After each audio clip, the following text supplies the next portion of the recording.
So work पर energy, इसके कुछ थ्योरी क्वेश्चंस हम डिस्कस करेंगे।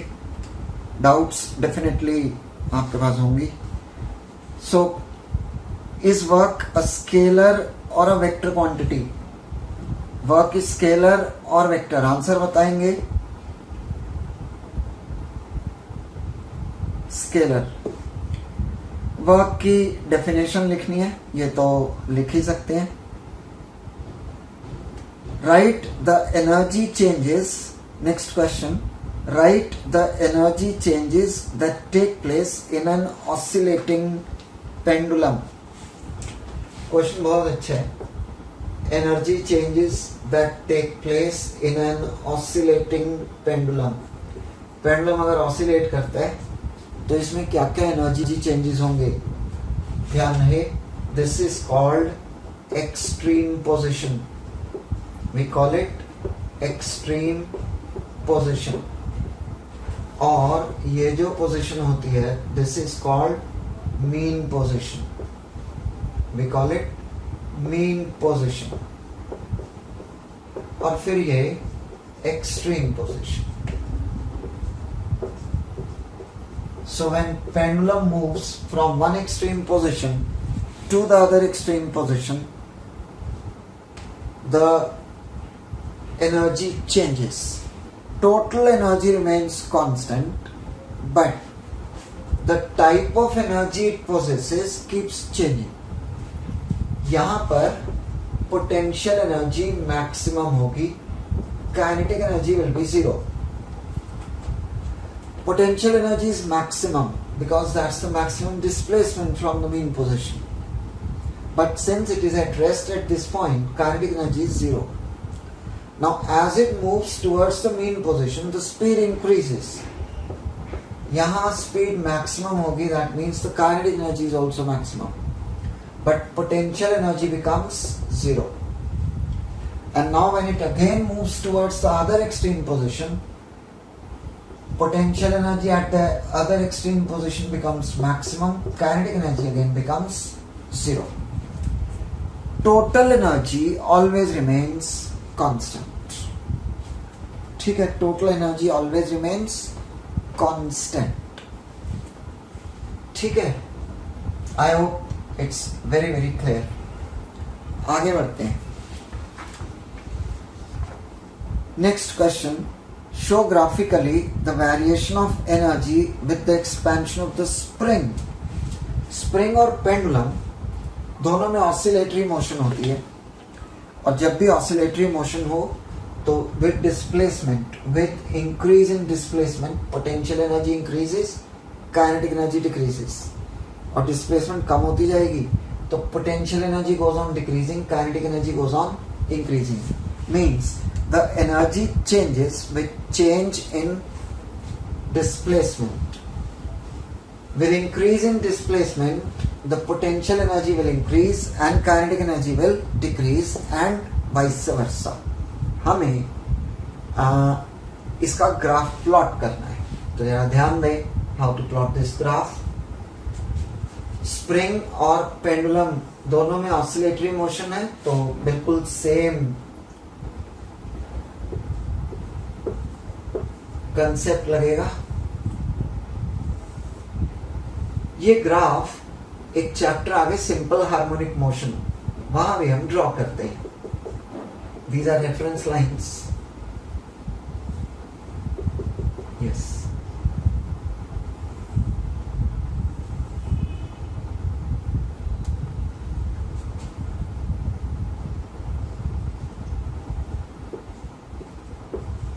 एनर्जी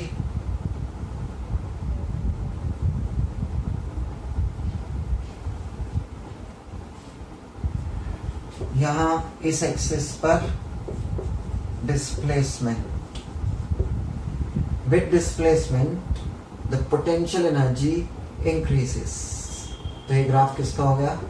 पोटेंशियल एनर्जी का। दूसरी तरफ भी with increase in displacement the potential energy increases. Kinetic energy का ग्राफ इससे उल्टा होगा। वेरी इंपॉर्टेंट क्वेश्चन इंपॉर्टेंट है, ग्राफ इंपॉर्टेंट है, ड्रॉ कर लें इसको.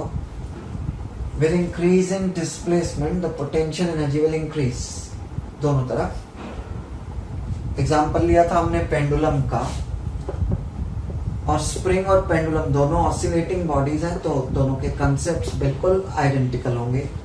जैसे जैसे ये पेंडुलम इधर मूव करेगा, या ये स्प्रिंग है, स्प्रिंग को खींचकर छोड़ दें, ऑसिलेट करेगा, इट ऑसिलेट्स. तो here it is easier to understand. As it moves towards the extreme position, as the displacement increases, the potential energy will increase and kinetic energy will decrease. और जैसे जैसे displacement कम होगी तो potential energy will decrease and kinetic energy will increase. ठीक है. Spring जब पूरा stretch हो जाएगा तो काइनेटिक एनर्जी मैक्सिमम होगी, ऑब्वियसली काइनेटिक एनर्जी मैक्सिमम होगी. मेन पोजीशन पर सॉरी पोटेंशियल एनर्जी मैक्सिमम होगी और मेन पोजीशन पर काइनेटिक एनर्जी मैक्सिमम. ठीक है. एक्सट्रीम पर पोटेंशियल एनर्जी मैक्सिमम होगी, मेन पोजीशन पर kinetic energy maximum. Right. The graph is important and you can draw this graph between energy and displacement for every oscillating body. Spring और pendulum के अलावा भी कोई भी ऑसिलेटिंग बॉडी हो तो इसका डिस्प्लेसमेंट और एनर्जी में सेम ग्राफ प्लॉट किया जा सकता है. चलिए आगे बढ़ते हैं. Next question.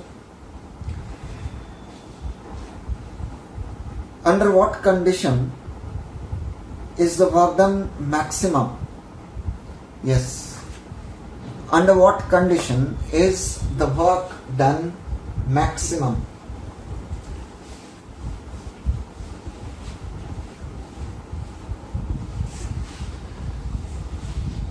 Under what condition is the work done maximum? Any answer? When theta is 0. अगर हम ऐसा आंसर लिखें, अनुपम बता रहे हैं force and displacement is in one direction, in same direction. Okay, better answer. Harmehar जब भी हम ये आंसर लिखते हैं that theta is 0, we also need to mention this angle theta is between which quantities. अगर नहीं मेंशन करते हैं और सिर्फ ये लिखते हैं थीटा इज 0 तो मार्क्स नहीं मिलते हैं. ठीक है. Force and displacement are in the same direction, that's right. Work done equal to F dot S या एफ एस कॉस थीटा, और थीटा अगर 0 हो means when force and displacement both are in the same direction, the work done is maximum. Next question है, how is kinetic energy related to the direction of motion of a body? How is kinetic energy related to direction of motion of a body? Kinetic energy scalar quantity है, there is no role of direction in it. Body जिधर मर्जी move कर रही हो, anyway any direction it might be in motion, there is no effect on kinetic energy. Kinetic energy is scalar, half m v square. Mind you, this v is speed and not velocity. ठीक है.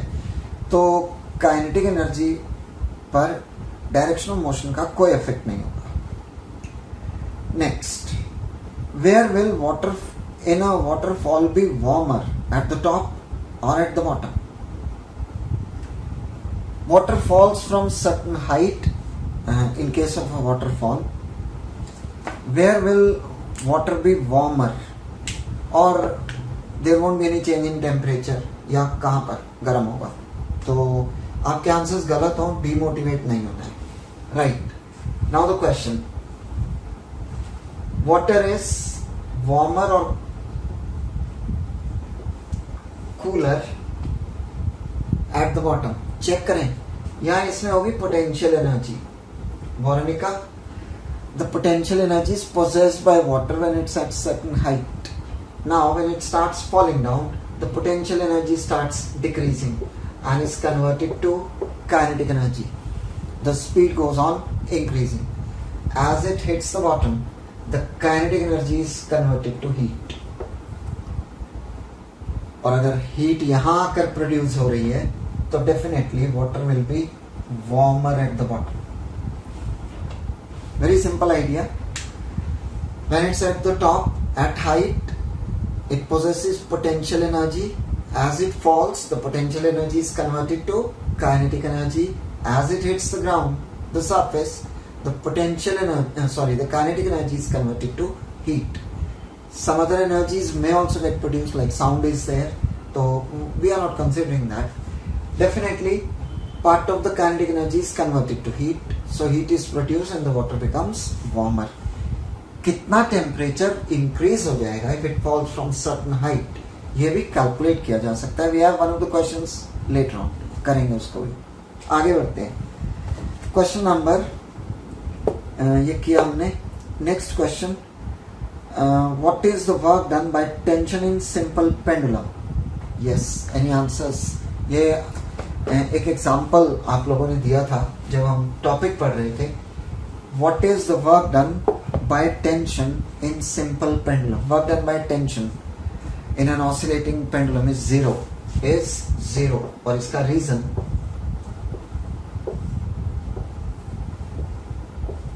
किसी भी point पर देखें, tension इधर होगी और motion इधर होगी, तो both are perpendicular to each other. Both are perpendicular to each other. Work done Fs cos theta. Theta is 90. So the work done will be 0. I hope this is very very clear. At every instant, even if we check it at this point, that's the direction of motion. This is tension. Both are perpendicular to each other. So the work done will be 0 at every instant. At every instant. Next question. A body A is n times heavier than body B. They are dropped from the same height. What's the ratio of their momenta just before they hit the ground? Yes.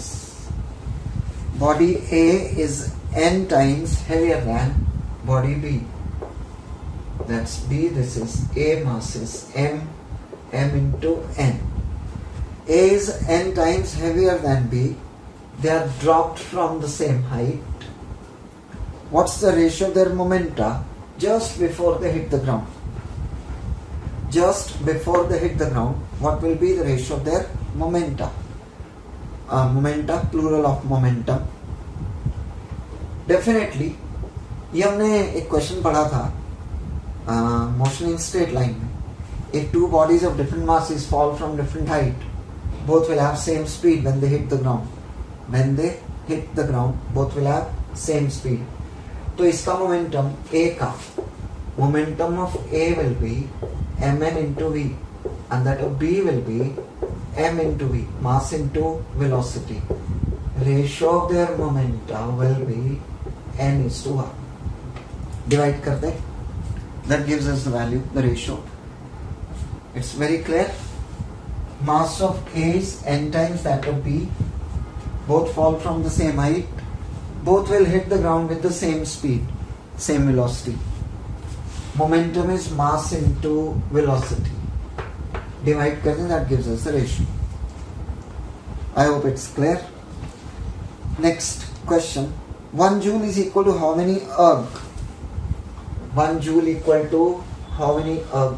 Joule is SI unit of work and erg is CGS unit. 1 joule equal to 10 raised to power 7 erg. Right. What is conservative force? What is conservative force? Let's try to understand conservative forces क्या होती हैं. We have a body, इसको यहाँ तक ले गए through some height h. Work done is mgh.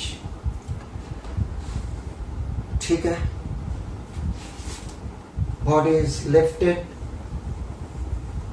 through the same height.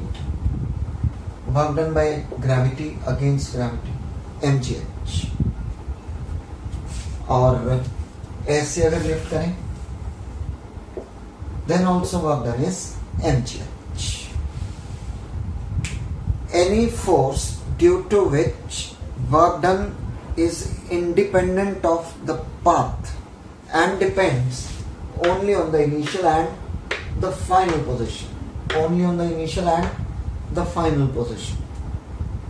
Force due to which work done in moving a body is independent of the path and depends only on the initial and the final positions is called conservative force. That's one of the ways to define. फिर से एक बार, you lift the body of mass m through height. We did this thing in this example. ऐसे ले जाएं तब भी work done will be mgh, और ऐसे move करें then also the work done is mgh. Path is different but initial and final positions they are same. Now this is being done by gravitational force. So gravitational force is called conservative force. One of the examples. Gravitational force. There is one more way to define it. Conservative force. ये भी लिख लो definition. Force due to which work done in moving a body for a closed path is zero is called conservative force. Force due to which work done in moving a body for a closed path is zero is called conservative force. तो दो forces, gravitational force, electrical force, electrostatic force. Examples note कर लें, दोनों examples पूछ सकते हैं.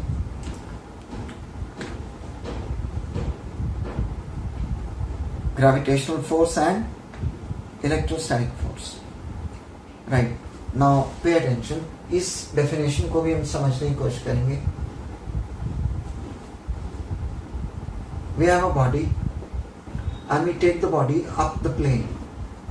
We move it up the plane. Work done by gravity. Suppose minus 40 joule. Work done by gravity is minus 40 joule. Why minus? Body ऊपर जा रही है और gravity नीचे act हो रही है.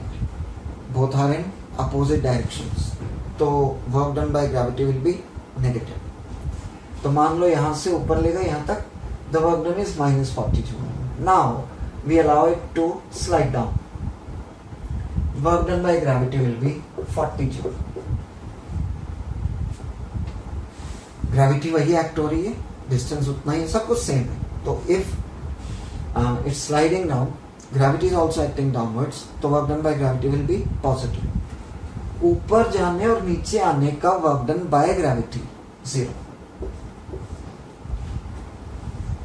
Work done by gravity in moving a body for a closed path. Closed path मतलब जहां से चली कोई भी path follow करके वापस वहीं आ गई. It can be same path, it can be any other path. If the body comes back to its initial position and the work done by that force is zero, we'll call the force as conservative force. ठीक है, ये बात समझ में आई. Now you may feel that when body comes back to its initial position, work done will always be zero. Not always. ये ध्यान रखना है. Not always. I'll give you an example. ध्यान दिया जाए. We have a body. Same. We have a body. Okay. Pay attention. The body moves from point A to B. And the work done by friction is minus 20 joule. इधर गई friction तो इधर act होगी, तो work done by friction will be negative. से it is minus 20 joule. Now the body moves from B to A. पहले A से B, अब B से again the work done is minus 20 joule. तो क्या यहां से इधर जाकर वापस आने का वर्क डन जीरो है? Not at all. तो हम ऐसा बोलते हैं, if the body comes back to its initial position, displacement is zero, so the work done will be zero. Not always. ध्यान रखना, किसी भी फोर्स का वर्क डन अगर क्लोज्ड पाथ बॉडी के जाने और आने का वर्क डन 0 है, we'll call that force as conservative force. But जरूरी नहीं है बॉडी जहां से गई अगर वहीं वापस आ जाए तो work done by the force will be 0. It's not always. जिस फोर्स के लिए ऐसा होगा we'll call that force as conservative force. ठीक है जी.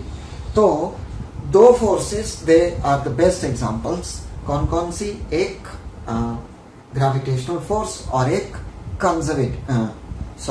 दूसरी इलेक्ट्रोस्टैटिक फोर्स. और भी हो सकती है. वो एग्जांपल्स अभी स्टेज पर समझ नहीं आएंगे. We may discuss them later on whenever such examples आते हैं. ठीक है. आई होप ये दो एग्जांपल्स से कि भाई यहाँ अगर बॉडी ले जा रहे हैं ग्रेविटी का वर्क डन तो 0 ही रहेगा. ठीक है ना. और यहाँ देख रहे हैं बॉडी इधर गई फिर वापस आ गई, फ्रिक्शन का वर्क डन 0 नहीं है, although the body comes back to its initial position. ठीक है जी. आगे बढ़ते हैं. Next question. What is the work done by centripetal force? What is the work done by centripetal force? Work done by centripetal force is always 0. Reason: centripetal force acts when body is moving in a circle. Force is directed towards the center. Motion is always tangential. So the work done is 0 all cases. ठीक है. Work done is 0 all cases. Next, when a ball is thrown up, the magnitude of momentum decreases, and as the ball starts falling down, the magnitude of momentum increases. Does this violate law of conservation of momentum principle? Question समझ में आया? अगर body ऊपर जा रही है कोई भी, the speed goes on decreasing, तो मोमेंटम डिक्रीजेस. मोमेंटम तो हमेशा कांस्टेंट रहता है, फिर कम क्यों हो रहा है? और जब बॉडी नीचे आ रही हो तो मोमेंटम इंक्रीज होगा, ऑब्वियसली स्पीड बढ़ेगी. But we say that momentum always remains constant. So does it violate law of conservation of momentum? That's the question. When a ball is thrown up, the magnitude of momentum decreases, and as the ball starts falling down, the magnitude of momentum increases. Does this violate the law of conservation of momentum principle? Answer दो तरह से कर सकते हैं. We can take a body as an isolated body. Body को एक isolated body ले लिया. ध्यान दो, अगर बॉडी पर कोई एक्सटर्नल फोर्स एक्ट ना हो, the momentum remains constant only in the absence of external force. But जरा ध्यान दो, जब बॉडी ऊपर जा रही है तो ग्रेविटेशनल फोर्स एक्ट हो रही है, और जब फोर्स एक्ट हो रही है तो मोमेंटम कांस्टेंट नहीं रहेगा. As the body falls down again force is acting. Suppose force act ना हो रही हो तो स्पीड कांस्टेंट रहेगी ऑब्वियसली. अगर फोर्स एक्ट ना हो रही है तो स्पीड कांस्टेंट रहेगी. बट क्योंकि फोर्स एक्ट हो रही है, that's why the speed changes. And when force is acting the momentum doesn't remain constant. So it does not violate law of conservation of momentum, because momentum is conserved in the absence of external force, in the absence of force. But here the body is under the action of force, the gravitational force. That's why the momentum does not remain constant. I hope this is very, very clear. Next question. In an atom, electron revolves around the nucleus. What's the work done by the nucleus? Yes. Electron revolves around the nucleus. How much is the work done? 0. Reason: when electron revolves around the nucleus, the force acting is centripetal force, the electrostatic force. और जब भी centripetal force act हो रही है, work done 0 होगा. Next, when arrow is shot, from where the arrow acquires kinetic energy? ये yes, answer बताएंगे. We shoot an arrow, from where it acquires the kinetic energy? Very simple question.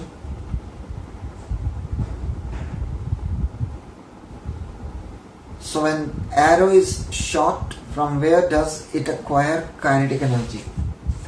Arrow जब हम shoot करते हैं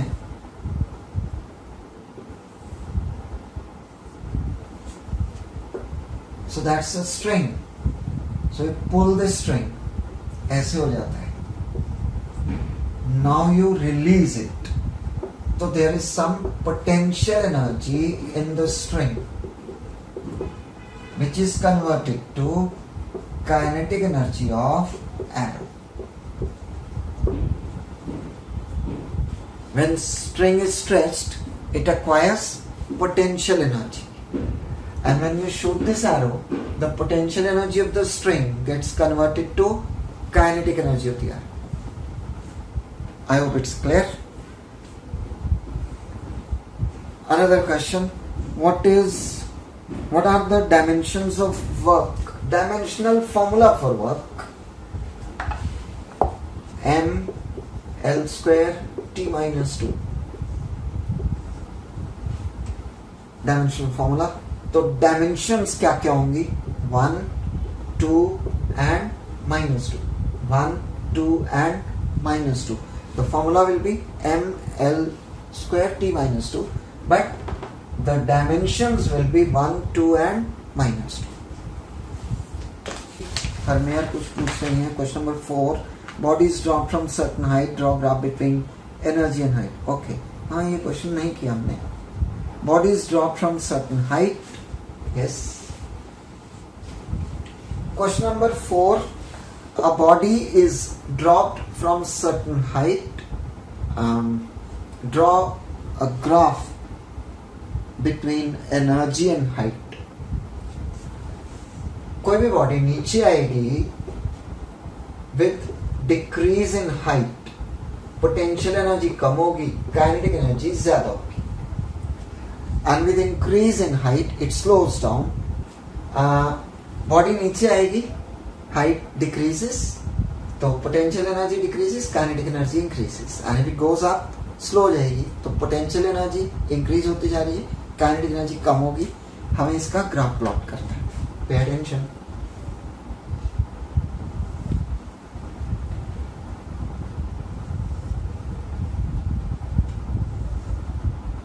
ये dotted lines reference lines हैं. आप चाहें तो ना ड्रॉ करें, कोई फर्क नहीं पड़ेगा. डार्क लाइंस ड्रॉ जरूर करनी है. ये रेफरेंस के लिए ना कि भाई इसके अंदर अंदर बनना है साफ. तो हाइट एंड एनर्जी.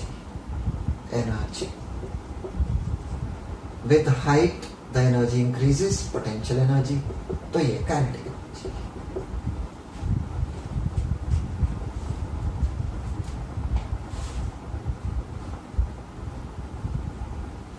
हाइट बढ़ती जा रही है तो एनर्जी बढ़ रही है. इस ग्राफ से पता लग रहा है ना. तो with increase in height the energy increases. तो that's for potential energy. The other one is for kinetic energy.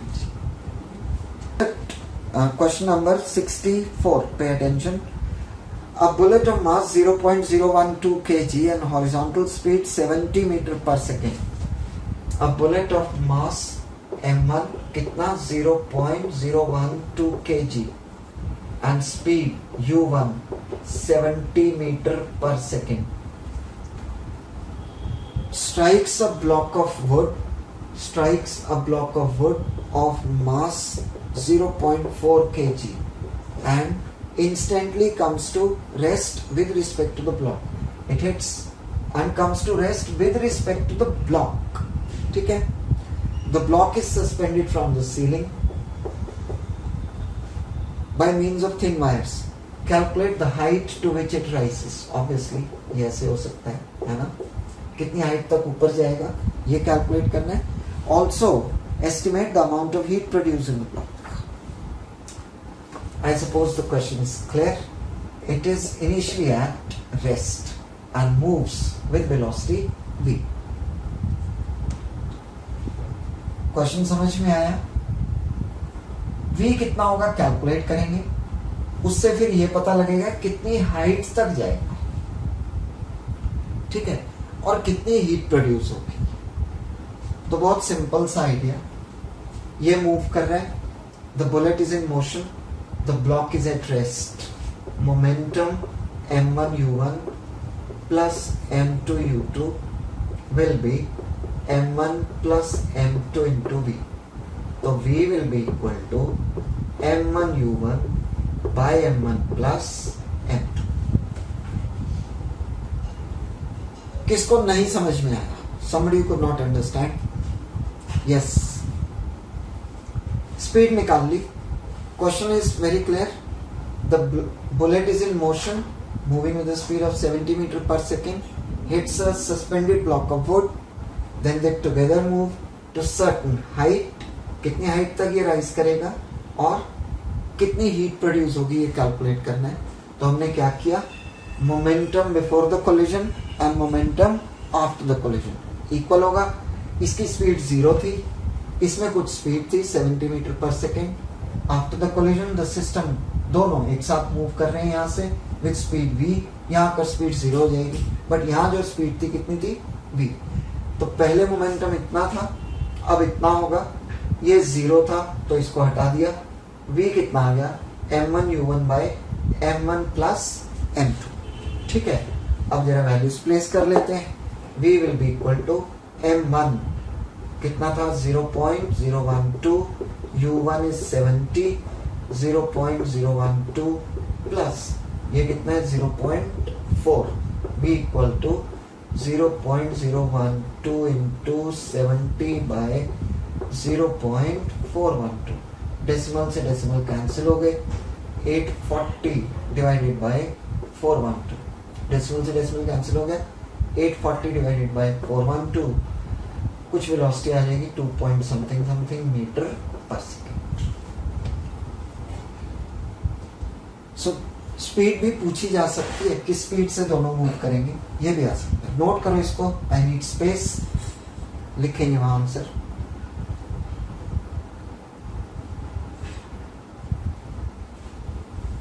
कितनी हाइट तक जाएगा ये अगर कैलकुलेट करना हो तो कैसे करें. बहुत सिंपल आइडिया है. यहां जब ये मूव करेंगे तो काइनेटिक एनर्जी होगी, जब ये यहां जाएगा तो इसमें potential energy. Kinetic energy half mv square half m1 plus m2 v square will be equal to potential energy. ठीक है, फिर से बताएं. Kinetic energy half m1 plus m2 into v square, potential energy m1 plus m2 g into h. m1 plus m2 cancel हो गया, h will be equal to v square by 2g.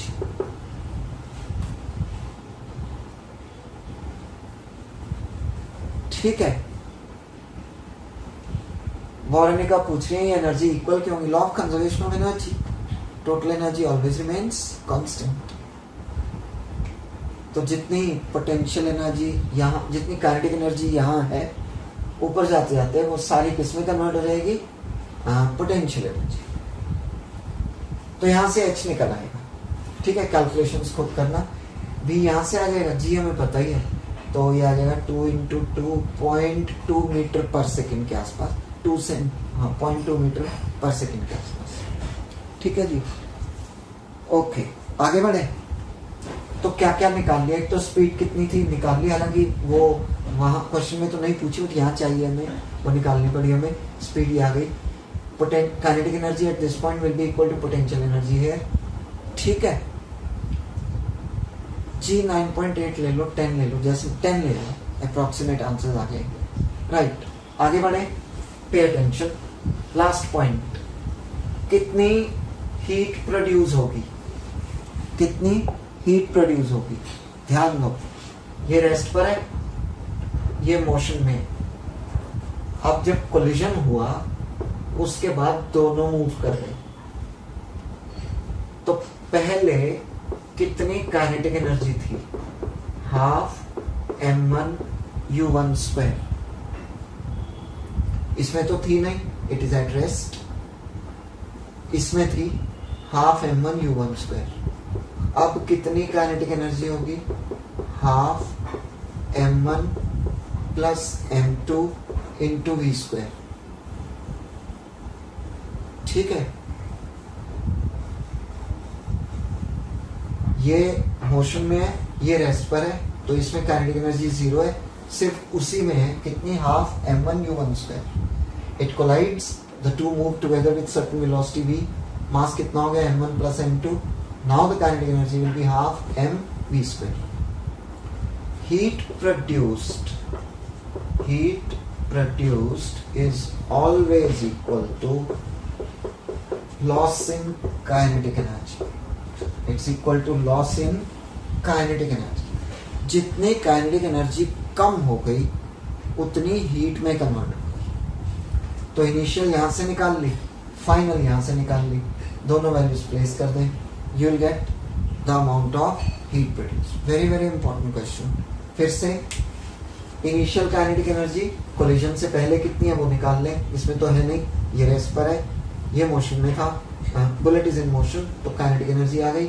Collide हुए, now they move together with certain velocity, तो combination की kinetic energy भी calculate कर लें। जितनी kinetic energy कम हो गई, सोचो 40 जूल थी, अब 30 जूल है, 10 जूल गई, कहाँ गई? हीट में कन्वर्ट हो। तो loss in kinetic energy always equal to the amount of heat produced. I hope this is clear. Any questions, please? आप कुछ पूछना चाहते हो? Please do ask.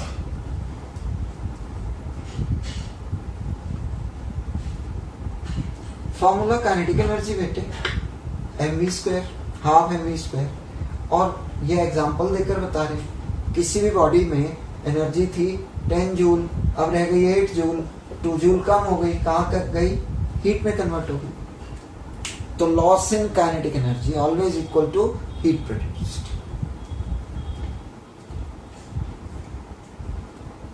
Very very important question, और एनसीईआरटी से है तो बहुत इंपॉर्टेंट है। ठीक है जी, I hope this is clear.